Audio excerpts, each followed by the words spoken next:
ಇವತ್ತಿನ ಟೈಮಲ್ಲಿ ಜನಕ್ಕೆ ಕಂಪ್ಲೈನ್ಸಸ್ ಗೊತ್ತಿಲ್ಲದೆ ದೊಡ್ಡ ಸಮಸ್ಯೆ ಮಾಡ್ಕೊಳ್ತಾ ಇರೋದೇ ಬಿ ಐ ಎಸ್ಸು.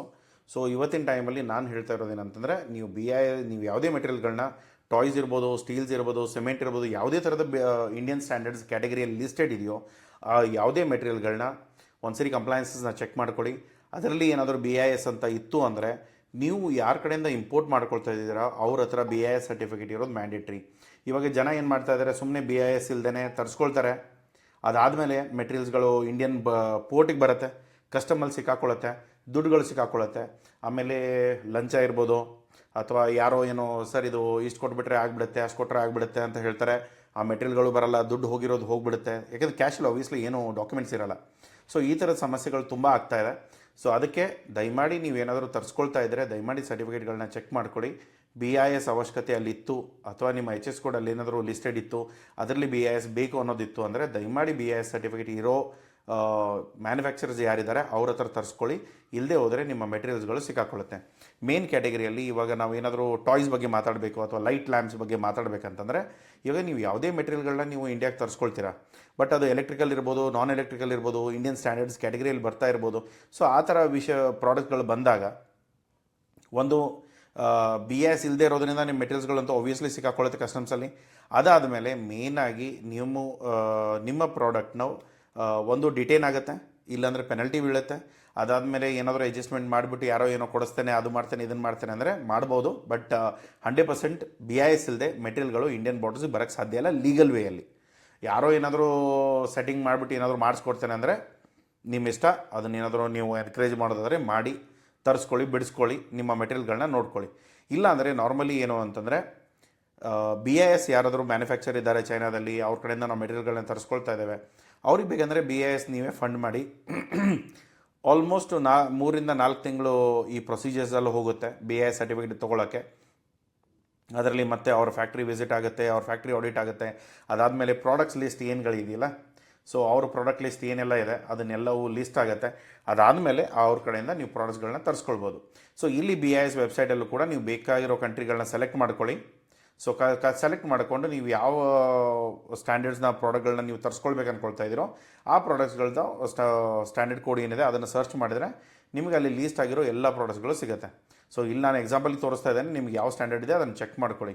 ಇವಾಗ ಆಲ್ಮೋಸ್ಟ್ ಇಲ್ಲಿ 262 ಕಂಪ್ನೀಸ್ಗಳು ರಿಜಿಸ್ಟರ್ಡ್ ಇದೆ. ಸೊ ಚೈನಾದಲ್ಲಿ ಇರೋದು ಇಷ್ಟೇ ಕಂಪ್ನಿಗಳಲ್ಲ, ಬಟ್ ಬಿ ಐ ಎಸ್ ಅಲ್ಲಿ ರಿಜಿಸ್ಟರ್ ಆಗಿರೋದು ಇಷ್ಟೇ ಕಂಪ್ನಿಗಳು.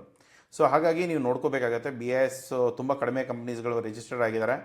ಆದರೆ ರಿಜಿಸ್ಟರ್ ಆಗಿರೋ ಕಂಪ್ನಿಗಳ ಹತ್ರ ನೀವೇನಾದರೂ ಈಗ ನೋಡಿ ಎಲೆಕ್ಟ್ರಿಕಲ್ ಅಪ್ಲಯನ್ಸಸ್ ಇರ್ಬೋದು, ಇಲ್ಲೆಲ್ಲ ತುಂಬ ಐರನ್ ಆ್ಯಂಡ್ ಸ್ಟೀಲ್ ಇದೆ, ತುಂಬ ವಿಷಯಗಳಿದೆ. ಸೊ ಏನಾಗುತ್ತೆ ಸಮಸ್ಯೆ ಏನು ಅಂತಂದರೆ, ಇವಾಗ ತುಂಬ ಜನ ಲೋಕಲಲ್ಲಿ ಡೀಲ್ ಮಾಡ್ತಾ ಇರೋರು, ಬಿ ಐ ಎಸ್ ಮಾಡಿಸ್ಕೊಳ್ದೇ ಇರೋರು, ಈಗ ಅವರೆಲ್ಲ ನೀವು ಪ್ರಾಡಕ್ಟ್ಗಳನ್ನ ನೀವು ಇಂಡಿಯಾಗೆ ತಂದು ಅಮೆಝಾನಲ್ಲಿ ನಾನು ಮಾರ್ತೇನೆ, ಇಲ್ಲಿ ಮಾರ್ತೇನೆ, ಅಲ್ಲಿ ಮಾರ್ತೇನೆ ಅಂದರೆ ಬಿ ಐ ಎಸ್ ಇಲ್ಲದೆ ನೀವು ಮಾರೋ ಹಾಗಿಲ್ಲ. ಸೊ ನಿಮ್ಮ ಮೆಟೀರಿಯಲ್ಗಳು ಸಿಕ್ಕಾಕೊಳ್ಳುತ್ತೆ. ಒಂದನೇದು. ಎರಡನೇದು, ನೀವು ಅಮೆಝಾನಲ್ಲಿ ಲೀಸ್ಟ್ ಮಾಡೋ ಹಾಗಿಲ್ಲ. ಇವತ್ತಿನ ಟೈಮಲ್ಲಿ ಬಿ ಐ ಎಸ್ ಕಂಪಲ್ಸರಿ ಆಗಿದೆ. ಸೊ ನೀವೇನು ಮಾಡ್ಬೋದು ಅಂದರೆ, ನಿಮ್ಮ ದುಡ್ಡು ಹಾಕ್ಕೊಂಡು ನೀವು ಸ್ಪಾನ್ಸರ್ ಮಾಡಿ ಚೈನೀಸ್ ಫ್ಯಾಕ್ಟ್ರಿದು ಏನಿದೆ ಅವ್ರು ಬಿ ಐ ಎಸ್ ಮಾಡಿಸ್ಕೊಳ್ಳಿ. ಅವ್ರು ಮಾಡಿಸ್ಕೊಟ್ಟ ಮೇಲೆ ಅವ್ರ ಹತ್ರ ಅಗ್ರಿಮೆಂಟಲ್ಲಿ ನೀವು ನಿಮ್ಮನ್ನು ಹೊರತಾಗಿ ಅವರು ಬೇರೆ ಯಾರ ಜೊತೆನೂ ಡೈರೆಕ್ಟ್ಲಿ ಎಕ್ಸ್ಪೋರ್ಟ್ ಮಾಡೋ ಹಾಗಿಲ್ಲ. ಅದನ್ನು ಬರ್ಕೊಂಡ್ರೆ ನೀವು ಇಂಡಿಯಾದ ಬಿಸ್ನೆಸ್ಗಳನ್ನ ಕಂಪ್ಲೀಟಾಗಿ ಡಾಮಿನೇಟ್ ಮಾಡ್ಬೋದು. ಅದು ಒಂದು ಆಪ್ಷನ್ ನಿಮಗಿದೆ. ಆದರೆ ಮಿನಿಮಮ್ ಕ್ಯಾಪಿಟಲ್ ಬಂದು ಈ ಟಾಯ್ ಕ್ಯಾಟಗರಿಯಲ್ಲಾದರೆ 6-8 ಲಕ್ಷ ಹೋಗುತ್ತೆ. ಅದ್ರ ಜೊತೆಗೆ ಒಂದು 4-6 ತಿಂಗಳುಗಳು ಹೋಗುತ್ತೆ. ಸೊ ಈ ಗ್ಯಾಪಲ್ಲಿ ಒಂದು ಫ್ಯಾಕ್ಟ್ರಿ, ಆಮೇಲೆ ಬಿ ಐ ಎಸ್ ಸರ್ಟಿಫಿಕೇಟ್ ನೀವೇನಾದರೂ ಅಪ್ಲೈ ಮಾಡ್ತೀನಿ ಅಂದರೆ ಒಂದು ಫ್ಯಾಕ್ಟ್ರಿಗಳಿಗೆ ಮಾತ್ರ ಇರುತ್ತೆ. ನೀವು ಒಂದೇ ಬಿ ಐ ಎಸ್ ತೊಗೊಂಡು ಎಲ್ಲ ಫ್ಯಾಕ್ಟ್ರಿಗಳಿಗೆ, ಅಥವಾ ಯಾರ್ದೋ ಬಿ ಐ ಎಸ್ ಇರುತ್ತೆ ಅವ್ರದ್ರಲ್ಲಿ ನಾನು ಇಂಪೋರ್ಟ್ ಮಾಡ್ಕೊಳ್ತೇನೆ, ಆ ಥರದ್ದು ಯಾವುದೂ ಸರ್ಕಸ್ ಮಾಡೋಕ್ಕೆ ಹೋಗ್ಬಿಡಿ. ದುಡ್ಡುಗಳು ಹಾಳಾಗುತ್ತೆ. ದುಡ್ಡುಗಳು ಸಿಕ್ಕಾಕೊಳ್ತು, ಕಸ್ಟಮಲ್ಲಿ ಕ್ಲಿಯರ್ ಆಗಲಿಲ್ಲ ಅಂದರೆ ನಿಮ್ಮ ಮೆಟೀರಿಯಲ್ಗಳು ಏನೇನು ಕ್ಯಾಪಿಟಲ್ ಹಾಕಿದರೆ ಅದೆಲ್ಲ ಹೊರಟು ಹೋಗುತ್ತೆ. ಯಾಕೆಂದರೆ ಇವರೆಲ್ಲ ಏನು ಮಾಡ್ತಾರೆ ಗೊತ್ತಾ, ಇವ್ರ ಹತ್ರ ಬಿ ಐ ಎಸ್ ಇಲ್ಲ ಅಂದರೆ ಅವ್ರ ಮೆಟೀರಿಯಲ್ ನೀವು ಕೇಳಿರ್ತೀರ, ಅವ್ರು ನೀವು ದುಡ್ಡು ಕೊಡ್ತೀರಾ, ಅವ್ರ ಮೆಟೀರಿಯಲ್ಗಳನ್ನ ಕಳಿಸ್ಕೊಡ್ತಾರೆ. ಆದರೆ ಮೆಟೀರಿಯಲ್ಗಳು ಇಲ್ಲಿ ಕಸ್ಟಮ್ ಕ್ಲಿಯರ್ ಆಗದೇ ಇದ್ದಾಗ ಆ ಸಮಸ್ಯೆ ನಿಮಗೆ ಬರುತ್ತೆ. ಅದನ್ನು ಯೋಚನೆ ಮಾಡ್ಕೊಳ್ಳಿ. ಸೊ ಅದಕ್ಕೆ ಒಂದು ನೀವೇ ಫಂಡ್ ಮಾಡಿ ಬಿ ಐ ಎಸ್ ಕೊಡಿಸಿ ಅವ್ರ ಹತ್ರ ಅಗ್ರಿಮೆಂಟ್ ಮಾಡಿಕೊಂಡು ನಿಮ್ಮ ಥ್ರೂನೇ ಅವರು ಇನ್ಮೇಲೆ ಎಕ್ಸ್ಪೋರ್ಟ್ ಮಾಡೋ ಹಾಗೆ ಮಾಡ್ಕೊಳ್ಳಿ. ಒಂದನೇದು. ಎರಡನೇದು ಬಂದು, ಇವರು ಬಿ ಐ ಎಸ್ ಅವ್ರ ಹತ್ರ ಇಲ್ಲ ಅಂದರೆ ಯಾರ ಹತ್ರ ಬಿ ಐ ಎಸ್ ಇದೆ ಅವ್ರ ಜೊತೆ ಕೆಲಸ ಮಾಡಿ. ಸಮಸ್ಯೆನೂ ಇರಲ್ಲ, ದುಡ್ಡು ಸಿಕ್ಕಾಕೊಳ್ಳಲ್ಲ, ನಿಮಗೇನು ಟೈಮು ಕಾಯುವಂಥ ಅವಶ್ಯಕತೆ ಇಲ್ಲ. ಯಾಕಂದರೆ ಆಲ್ರೆಡಿ ಅವ್ರ ಹತ್ರ ಬಿ ಐ ಎಸ್ ಇದೆ. ಮಾತಾಡಿ ಸರ್ ನಮಗೆ ಈ ಮೆಟೀರಿಯಲ್ ಬೇಕು, ಹಾಂ ಕೊಡ್ತೇವೆ, ಸರಿ ಕೊಡ್ತೇವೆ ತೊಗೊಳ್ಳಿ. ಇಲ್ಲ ಅಂದರೆ ಇಲ್ಲ ನಾವು ಡೈರೆಕ್ಟ್ಲಿ ಆಲ್ರೆಡಿ ಇನ್ನೊಬ್ಬರ ಹತ್ರ ಅಗ್ರಿಮೆಂಟ್ ಮಾಡಿದ್ದೇವೆ, ಅವ್ರ ಹತ್ರನೇ ನೀವು ತೊಗೊಳ್ಬೇಕು ಅಂದರೆ ಸರಿ ಅವ್ರ ಕಾಂಟ್ಯಾಕ್ಟ್ ತೊಗೊಳ್ಳಿ, ತಲೆನೋವು ಇರಲ್ಲ, ನೀವು ಏನು ಒಂದು ಎಕ್ಸ್ಟ್ರಾ ಫೀಸ್ ಕೊಡಬೇಕಾಗತ್ತೆ ಕೊಡಿ, ತೊಗೊಂಡು ನೀವು ಲೀಸ್ಟ್ ಔಟ್ ಮಾಡಿಕೊಂಡು ನಿಮ್ಮ ಪ್ರಾಡಕ್ಟ್ಗಳನ್ನ ಸೆಲ್ ಮಾಡ್ಕೊಳ್ಳಿ. ಇನ್ನೊಂದು ಬಂದು ಈ ಫ್ಯಾಕ್ಟ್ರಿ ಅಪ್ಲೈಸ್ ಏನಿದೆಯಲ್ಲ, ಸೊ ತುಂಬ ಸರಿ ಏನಾಗ್ಬಿಡುತ್ತೆ ಸಮಸ್ಯೆಗಳಂದರೆ ಆ ಫ್ಯಾಕ್ಟ್ರಿಗಳಲ್ಲಿ ಯಾರೂ ಸಪ್ಲೈಯರ್ ರಿಜಿಸ್ಟ್ರೇ ಇರಲ್ಲ. ಆ ಫ್ಯಾಕ್ಟ್ರಿಗಳು ಇನ್ನೂ ನೋಡ್ತಾ ಇರ್ತಾರೆ, ಇನ್ನು ಬಿ ಐ ಎಸ್ಗಳನ್ನ ಸ್ವಲ್ಪ ಡಾಕ್ಯುಮೆಂಟೇಷನಲ್ಲಿ, ಅಥವಾ ನಾವು ಏನಾದರೂ ಇಂಡಿಯನ್ ಅಥರೈಸೇಷನ್ ಯಾರಾದರೂ ರೆಪ್ರೆಸೆಂಟೇಟಿವ್ನ ಅಪಾಯಿಂಟ್ ಮಾಡೋದಾದರೆ ಏರ್ ಅಂತ ಇರುತ್ತೆ. ಆವಾಗ ಏನಾಗುತ್ತೆ, ಈ ಥರದ ಜನ ಇದು ಸಿಕ್ಕಾಗ ನಿಮ್ಗೆ ಏನಾದರೂ ಆಪರ್ಚುನಿಟಿ ಇತ್ತು ಅಂದರೆ ಅಗ್ರಿಮೆಂಟ್ ಮಾಡಿಕೊಂಡು ನೀವು ಆಟೋಮೆಟಿಕ್ಲಿ ಅದನ್ನು ತೊಗೊಳ್ಬೋದು. ನೀವು ಇದನ್ನೆಲ್ಲ ಬಿಟ್ಟರೆ ಬಿ ಐ ಎಸ್ ಇಲ್ಲದೆ ಇಲ್ಲಿಗಲಾಗಿ ಇಂಪೋರ್ಟ್ ಮಾಡೋದು, ಕಾರ್ಗೋ ಡಿಟೆನ್ಷನ್ಗೆ ಹೋಗೋದು, ಡ್ಯಾಮೇಜ್ ಚಾರ್ಜಸ್ಗಳನ್ನ ಪೇ ಮಾಡೋದು, ಅಥವಾ ಸ್ಟೋರೇಜ್ ತೊಗೊಂಡು ಅಲ್ಲಿ ನಿಮ್ಮ ಮೆಟೀರಿಯಲ್ಗಳನ್ನ ಬಿ ಐ ಎಸ್ ಬರೋವರೆಗೂ ಅಲ್ಲಿ ಇಡೋದು, ಅಥವಾ ನೀವು ನಿಮ್ಮ ಐ ಸಿ ಕೋಡ್ನ ಬ್ಲ್ಯಾಕ್ ಲಿಸ್ಟ್ ಮಾಡ್ಕೊಳ್ಳೋದು, ಇದೆಲ್ಲ ಸಮಸ್ಯೆಗಳ ಬೇಡ ಅಂತಂದರೆ ಕರೆಕ್ಟಾಗಿ ಬಿ ಐ ಎಸ್ಗೆ ಇತ್ತಂದರೆ ಇಸ್ಕೊಂಡು ಮೆಟೀರಿಯಲ್ಗಳನ್ನ ತರಿಸ್ಕೊಳ್ಳಿ. ಇಲ್ಲದೆ ಹೋದರೆ ಯಾವುದೇ ಥರದ ಎಲೆಕ್ಟ್ರಿಕಲ್ ಐಟಮ್ಸ್, ಎಸ್ಪೆಷಲಿ ತುಂಬ ಜನ ಮೋಟರ್ಸ್ಗಳನ್ನ ತರಿಸ್ಕೊಳ್ತಾ ಇದ್ದಾರೆ, ಇಂಡಕ್ಷನ್ ಮೋಟರ್ಸ್ ಇದೆ, ಟಾಯ್ಸ್ ಇದೆ, ಸ್ಟೀಲ್ಸ್ ಇದೆ, ಸಿಮೆಂಟ್ಸ್ ಇದೆ. ಸೊ ಈ ಥರದ್ದು ಯಾವುದೇ ಮೆಟೀರಿಯಲ್ಗಳನ್ನ ದಯಮಾಡಿ ತರಿಸ್ಕೊಳ್ಳೋಕೆ ಹೋಗಬೇಡಿ. ಯಾವುದರಲ್ಲಾದರೂ ಕೂಡ ಒಂದು ವಾಯರು, ಒಂದು ಕೇಬಲು, ಒಂದು ಬ್ಯಾಟ್ರಿ ಇದೆ ಅಂದರೆ 100% ಬಿ ಐ ಎಸ್ ಬೇಕು. ಆ ಕ್ಯಾಟಗರಿನ ಚೆಕ್ ಮಾಡ್ಕೊಳ್ಳಿ. ಅದೇನಾದರೂ ಬಿ ಐ ಎಸ್ ಸ್ಟ್ಯಾಂಡರ್ಡಲ್ಲಿ ಬರುತ್ತೆ ಅನ್ನೋದಾದರೆ ದಯಮಾಡಿ ನಿಮ್ಮ ಮ್ಯಾನುಫ್ಯಾಕ್ಚರ್ ಹತ್ರ ಕೇಳಿ ಬಿ ಐ ಎಸ್ ಇದೆ ಅಂದರೆ ತರಿಸ್ಕೊಳ್ಳಿ. ಇಲ್ಲ ಅಂದರೆ ದಯಮಾಡಿ ತರಿಸ್ಕೊಳ್ಳೋಕೆ ಹೋಗಬೇಡಿ. ಬೇರೆ ಯಾವುದೇ ದಾರಿಯಿಂದನೂ ಈ ಮೆಟೀರಿಯಲ್ಗಳು ಇಂಡಿಯನ್ ಬಾರ್ಡರ್ಸ್ ಒಳಗಡೆ ಬರೋಕ್ಕೆ ಸಾಧ್ಯ ಇಲ್ಲ. ಆಮೇಲೆ ಯಾರೋ ಏನೋ ಅಡ್ಜಸ್ಟ್ ಮಾಡ್ತಾನೆ ಅಂತ ಹೇಳ್ತಾರೆ, ಅದು ಮಾಡ್ತಾರೋ ಇಲ್ವೋ, ಲಾಸ್ಟಿಗೆ ದುಡ್ಡು ಕೊಟ್ಕೊಂಡು ಈ ಹಾಕಿರೋ ದುಡ್ಡು ಹೋಯಿತು, ಲಂಚ ಕೊಟ್ಟಿರೋ ದುಡ್ಡು ಹೋಯಿತು, ಎಲ್ಲ ದುಡ್ಡು ಕಳ್ಕೊಂಡು ಲಾಸ್ಟಿಗೆ ನೀವು ಸರಿಯಾಗಿ ಸಿಕ್ಕಾಕೊಳ್ತೀರಾ. ಅದನ್ನು ದಯಮಾಡಿ ಮಾಡ್ಕೊಳಕ್ಕೆ ಹೋಗ್ಬೇಡಿ. ತುಂಬ ಒಳ್ಳೆಯದಾಗಿ ನೋಡಿಕೊಂಡು ಮಾಡಿ. ಸೊ ಇನ್ನೊಂದೇನಂತಂದರೆ ಈ ಬಿ ಐ ಎಸ್ ನೀವೇನಾದರೂ ಈ ವೆಬ್ಸೈಟಿಂದ, ಎಸ್ಪೆಷಲಿ ಈ ವೆಬ್ಸೈಟ್ ಲಿಂಕ್ ನಾನು ಡಿಸ್ಕ್ರಿಪ್ಷನಲ್ಲಿ ಕೊಡ್ತೇನೆ, ಇಲ್ಲಿ ನೀವೇನಾದರೂ ಯಾವುದೋ ಕಂಟ್ರಿಯಿಂದ ಸಪ್ಲೈಯರ್ನ ಹುಡುಕ್ತಾ ಇದ್ದೀರಾ. ಫಾರ್ ಎಕ್ಸಾಂಪಲ್ ಇವಾಗ ಬಿ ಐ ಎಸ್ ಅಂತೂ ನಮ್ಗೆ ಯಾರೂ ಗೊತ್ತಿಲ್ಲ, ಅಥವಾ ನಾವು ಯಾವುದೋ ಕಂಟ್ರಿಯಿಂದ ಸಪ್ಲೈಯರ್ನ ಹುಡುಕ್ತಾ ಇದ್ದೇನೆ. ಫಾರ್ ಎಕ್ಸಾಂಪಲ್ ಇಲ್ಲಿ ಯಾವುದೋ ಒಂದು ಕೋಡ್ ಇದೆ, ಈ ಕೋಡ್ ಬಂದುಬಿಟ್ಟು ನನ್ನ ಪ್ರಾಡಕ್ಟ್ ಇದ್ದೇನೆ. ಓಕೆ, ಸೊ ಆ ಥರ ನಾವೇನು ಮಾಡೋಣ, ಇಲ್ಲಿ ಹೋಗ್ಬಿಟ್ಟು ಆ ಕೋಡ್ನ ಇಲ್ಲಿ ಹಾಕಿದರೆ ಅದನ್ನು ಸರ್ಚ್ ಮಾಡಿ, ಇವರದ್ದೆಲ್ಲ ಎಕ್ಸ್ಪೈರಿ ಯಾವಾಗಿದೆ ನೋಡ್ಕೊಳ್ಳಿ. ಆಲ್ರೆಡಿ ಎಕ್ಸ್ಪೈರ್ ಆಗೋಗಿರೋದು ಏನು ಮಾಡೋಕ್ಕೆ ಬರಲ್ಲ, ಅವ್ರು ಮತ್ತೆ ತಿರ್ಗಿ ರೀಅಪ್ಲೈ ಆದರೂ ಮಾಡಬೇಕು, ಬೇರೆ ಏನಾದರೂ ಮಾಡೋಣ.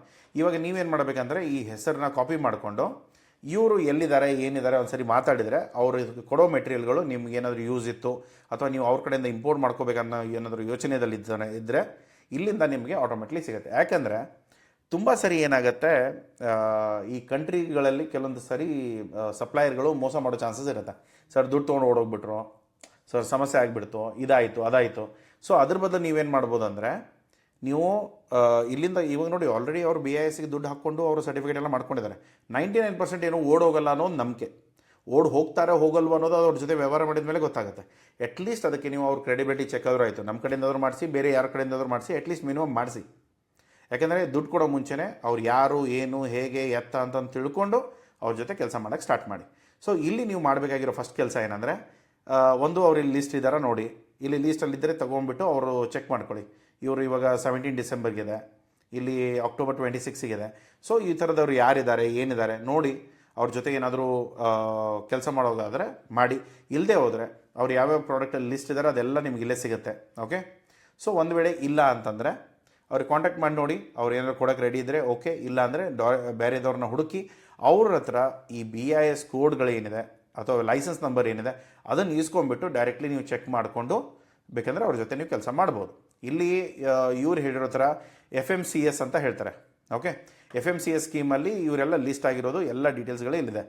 ಗೋರ್ಮೆಂಟ್ ವೆಬ್ಸೈಟು ಹೇಳೋಕ್ಕೆ ಬರಲ್ಲ, ಯಾವುದೋ ಒಂದಿಷ್ಟು ಡೀಟೇಲ್ಸ್ಗಳು ಮಿಸ್ ಮಾಡಿರ್ಬೋದು ಅಥವಾ ಆಗಿರ್ಬೋದು, ಗೊತ್ತಿಲ್ಲ. ಸೊ ಹಾಗಿದ್ದಾಗ ಡೈರೆಕ್ಟಾಗಿ ಬಂದು ಅವರ ಬಿ ಐ ಎಸ್ ಅಥವಾ ಲೈಸೆನ್ಸ್ ನಂಬರ್ ಏನಿದೆ ಅದನ್ನು ಚೆಕ್ ಮಾಡಿಕೊಂಡು ವೆರಿಫೈ ಮಾಡಿಕೊಂಡ್ರೆ ನೀವು ಆರಾಮಾಗಿ ಆ ಮೆಟೀರಿಯಲ್ಗಳನ್ನ ಇಂಪೋರ್ಟ್ ಮಾಡ್ಕೊಳ್ಬೋದು. ಸೊ ನೀವು ಫಸ್ಟ್ ಕೇಳಬೇಕಾಗಿರೋದು ಅವರಿಗೆ, ಸರ್ ನೀವು ಮ್ಯಾನುಫ್ಯಾಕ್ಚರ್ ಆದರೆ ಸರ್ ನಿಮ್ಮ ಹತ್ರ ಬಿ ಐ ಎಸ್ ಇದೆಯಾ ಇಲ್ವಾ, ಅಥವಾ ಬಿ ಐ ಎಸ್ ಇದ್ದರೆ ಇಲ್ಲಿ ಯಾವ ಥರ ನೀವು ಕಂಪ್ಲೈನ್ಸಸ್ನ ಮ್ಯಾನೇಜ್ ಮಾಡ್ತಾ ಇದ್ದೀರಾ ಅದನ್ನು ನೋಡ್ಕೊಳ್ಳಿ. ಅದಾದಮೇಲೆ ಅವರ ವ್ಯಾಲಿಡಿಟಿ ಎಲ್ಲಿವರೆಗೂ ಇದೆ ಅದನ್ನು ಕೇಳ್ಕೊಳ್ಳಿ.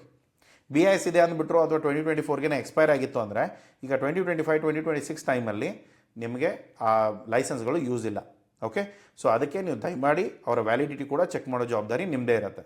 ಸೊ ಅದಾದಮೇಲೆ ನೀವು ISI ಮಾರ್ಕ್ ಇರ್ಬೋದು, ಇಂಡಿಯನ್ ಮೆಟೀರಿಯಲ್ಸ್ ಇರ್ಬೋದು, ಟೆಸ್ಟಿಂಗ್ ಆಗ್ಬೋದು, ಅದೆಲ್ಲ ಆಗಿ ನಿಮ್ಮ ಪ್ಯಾಕೇಜಿಂಗ್ ಎಲ್ಲ ರೆಡಿ ಆಗಿಬಿಟ್ಟು ನಿಮ್ಮ ಮೆಟೀರಿಯಲ್ಗಳನ್ನ ಡೊಮೆಸ್ಟಿಕ್ ಮಾರ್ಕೆಟಲ್ಲಿ ನೀವು ಇಳಿಸ್ಬೋದು. ಇದು ಇಂಪೋರ್ಟರ್ಸ್ಗಳಿಗೆ ಮಾತ್ರ. ಓಕೆ, ನೀವು ಏನೇ ಇಂಪೋರ್ಟ್ ಮಾಡ್ಕೊಳ್ಳಿ, ಅದರಲ್ಲಿ wire, cable, power, switch board, ಬ್ಯಾಟ್ರಿಗಳು ಇತ್ತು ಅಂದರೆ ಇದೆಲ್ಲ ಬೇಕಾಗುತ್ತೆ, ಅದನ್ನು ನೆನ್ಪಿಟ್ಕೊಳ್ಳಿ. ಇದರಲ್ಲಿ ಯಾವುದೇ ಥರದ ಸಮಸ್ಯೆಗಳನ್ನ ದಯಮಾಡಿ ಮಾಡ್ಕೊಳಕ್ಕೆ ಹೋಗ್ಬೇಡಿ. ತುಂಬ ಜನ ಕಾಲ್ ಮಾಡಿಬಿಟ್ಟು ಒಂದೇ ಕೇಳ್ತಾರೆ, ಸರ್ BIS ಆಲ್ರೆಡಿ ನಮ್ಮ ಕಂಟೈನರ್ ಬಂದುಬಿಟ್ಟಿದೆ, ನಮ್ಮ ಮೋಟ್ರ್ ಅಲ್ಲಿ ಸಿಕ್ಕಾಕೊಂಡಿದೆ, ನಮ್ಮ ಫ್ಯಾಕ್ಟ್ರಿ ಟೇಬಲ್ಸ್ಗಳನ್ನ ತರಿಸ್ಕೊಂಡಿದ್ವಿ ಅದು ಸಿಕ್ಕಾಕೊಂಡಿದೆ, ಸರ್ ನಾವು ಟಾಯ್ಸ್ಗಳನ್ನ ತರಿಸ್ಕೊಂಡ್ವಿ ಅದು ಸಿಕ್ಕಾಕೊಂಡಿದೆ. ಸೊ ಇದೆಲ್ಲ ಸಿಕ್ಕಾಕಿಸ್ಕೊಳ್ಳೋ ಬದಲು ನೀವು ದಯಮಾಡಿ ನೀಟಾಗಿ ನೋಡಿಕೊಂಡು ಪ್ಲ್ಯಾನ್ ಮಾಡ್ಕೊಳ್ಳಿ. ಫಸ್ಟು BIS, ಸೆಕೆಂಡ್ ಬರೋದು ಫ್ಯಾಕ್ಟ್ರಿ ಅವ್ರದ್ದು ಲಾಕ್ ಇದೆಯಾ ಇಲ್ವಾ ನೋಡ್ಕೊಳ್ಳಿ. ಸೆಕೆಂಡ್ ಬರೋದು ಅವ್ರ ಹತ್ರ ಪ್ರಾಡಕ್ಟ್ ಯಾವುದಿದೆ ಅದರಲ್ಲಿ ಲಿಸ್ಟೆಡ್ ಇದೆಯಾ ಇಲ್ವಾ ಅದನ್ನು ನೋಡ್ಕೊಳ್ಳಿ.